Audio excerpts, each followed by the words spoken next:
पुन्हा नव्याने भाग 22. नेहाशी झालेला वाद सोडला तर कामावर आजचा दिवस शिवचा छान गेला होता. आज तो कॅन्टीनला जेवायला गेला होता. नंतरही त्याला जास्त कंटाळा आला नाही. आज तो थोडा कॉम्प्युटरवरचं कामही बघून आला. जास्त वेळ नाही, पण 5-10 मिनटं तरी त्याला काही त्रास वाटला नाही. हळूहळू वेळ वाढवत नेणार होता, पण त्रास व्हायला नको होता. नाहीतर थोडा वेळ मोबाईलमध्ये बघून पण काल त्याला त्रास झाला होता. म्हणून तो आता काळजी घेत होता. दिवसभर काम करून नेहाही थकून जात होती. घरी आल्यावरही आराम नव्हता. चिन्मय त्याच्या बाळलीलांनी घर हसत ठेवत होता. संध्याकाळी घरी आल्या नेहमीपेक्षा थकवा कमी वाटला. हळूहळू शरीर रुटीनमध्ये रुळत होतं. फ्रेश होऊन चिन्मयसोबत थोडा वेळ खेळला. तोपर्यंत नेहा कामावरून आली. नेहा सकाळीच रागवली होती. तिचा राग अजूनही गेला नव्हता. ती आली फ्रेश झाल्यावर चिन्मयशी खेळत होती. तिने आज शिवची चौकशी केली नाही की नेहमीप्रमाणे ती चहा घेऊन गप्पा मारायलाही गेली नाही. शिवला जाणवलं रागवली आहे ते, पण राग कसा काढायचा माहीत नाही. त्याने थोडा वेळ जाऊ दिला. नेहा, दमलीच वाटतं आज जास्त. उगाचच संभाषण सुरू करायचं म्हणून विचारलं. तिने लक्ष दिलं नाही. ती चिन्मयशी खेळत होती. शिव थोडा वेळ नेहाच्या आजूबाजूला थांबून मग आपल्या रूममध्ये निघून गेला. मोबाईल घेऊन बसला. त्या दिवशीचे राहिलेले फोटो बघायचं मनात येत होतं. त्याने बघायला घेतले. देवा, आज मला पूर्ण फोटो बघायला मिळू दे, मनातल्या मनात बोलून शिवने फोटो ओपन केले. फोटो बघायला सुरुवात केली. त्याचे एकट्याचेच कितीतरी फोटो होते. ट्रेनमधून जाताना येतानाचे वेगवेगळ्या अँगलचे फोटो होते. ते बघण्यात किती वेळ गेला असेल शिवला कळलंही नाही. फोटो बघायचे तिथेच राहून गेले. मोबाईल हातात घेऊन तो विचारात हरवला. त्याला प्रश्न पडला, जर माझं ऑफिस जवळच आहे तर मग मी ट्रेनमधून कुठे जात होतो आणि माझ्यासोबत कोण कोण होतं? आता काही आठवतच नव्हतं म्हणा त्याला. घरचे तरी कसे काय विचारणार होते? खरंच मी याच ऑफिसला होतो ॲक्सिडेंट आधी, की नेहाने मला दुसऱ्याच ऑफिसमध्ये नेलं आहे? कदाचित विकीच्या ओळखीचं, किंवा मी इथून सोडून दुसरा जॉब करत होतो की काय? काहीही डोकं चालत नव्हतं. तो स्वतःच शक्क लढवत होता. तो नेहाकडे आला. नेहा, मला तुझ्याशी थोडं बोलायचं आहे, ये ना. शिव बाहेर येऊन बोलला. नेहा तरीही काही आली नाही. शिवला राग येत होता. शिव स्वतःहून तिच्याशी बोलायला आला होता तरी नेहा त्याला भाव देत नव्हती. हे जरा जास्तच होतंय असं शिवला वाटत होतं. तुला बोलवतोय ना, काय झालंय तुझं? बोलत का नाहीस? शिव रागातच बोलत होता. काल जे तुम्ही बोललात, आज सकाळी जे आपलं बोलणं झालं, त्यावरून असं वाटतंय का की तरीही मी तुमच्याशी बोलावं, खूप प्रेमाने वागावं? तर प्लीज, मला ते जमणार नाही. नेहा बोलली. तसा शिव तरा आला तसा निघून गेला रूममध्ये. आता प्रश्न होता, माघार कोणी घ्यायची? दोघेही रागवले होते. चिन्मय मध्ये मध्ये लुडबुड करत होता. कधी नेहाकडे तर कधी शिवकडे जात होता. शिवला आता नक्की काय घडलं होतं ह्याची उत्सुकता लागली होती. मी या बॉसच्या अंडर काम केलं आहे का? राहून राहून मला असं का वाटतंय की मी याआधीसुद्धा दुसरीकडे काम करत होतो? मला कळलं पाहिजे. मला बोललं पाहिजे नेहाशी. पण नेहा बोलत नाही. मला नेहाला मनवलं पाहिजे. काही झालं तरी मला लवकरात लवकर कळलं पाहिजे. नेहा बॉसला फोन करते, म्हणजे नेहाच्या ओळखीनेच या कामावर आलो असणार.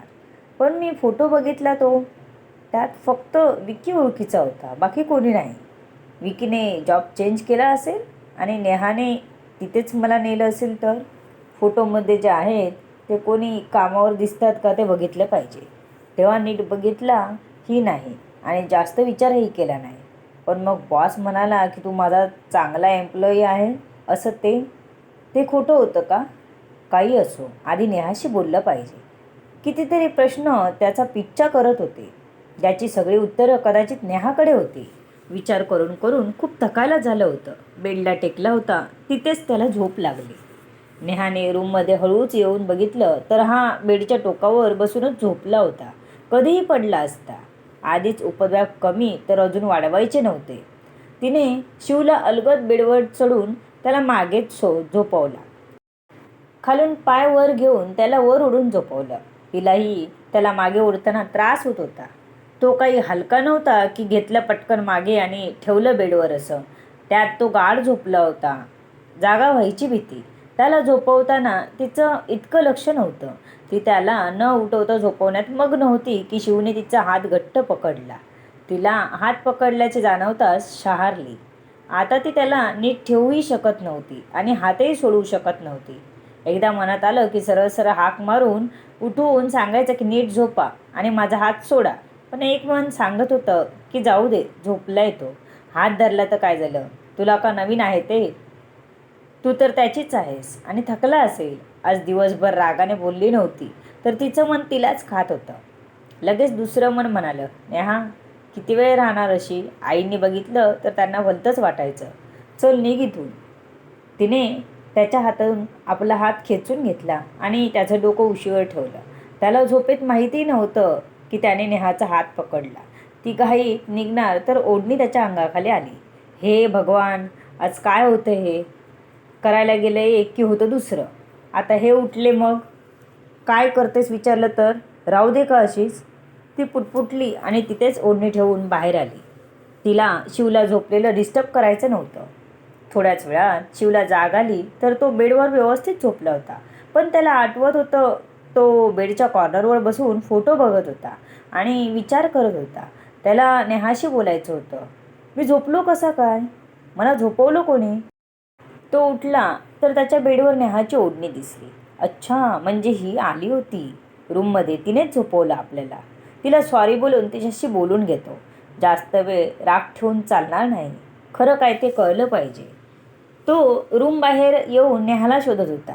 ती ह्याला दिसली नाही. चिन्मयला बघितलं, तोही दिसत नव्हता. मग त्याने आईला विचारलं, नेहा आणि तन्मय कुठे आहेत गं? शिव बोलला, समोर गेलेत असेच खेळायला. का, काय झालं? शिवची आई म्हणाली, काही नाही. बोलून तो परत रूममध्ये आला. आता जेवणाची वेळ झाली होती. तो परत मोबाईल घेऊन बसला. फोटो बघायला लागला. पुढे पुढे चिन्मयबरोबरचे जास्त फोटो होते.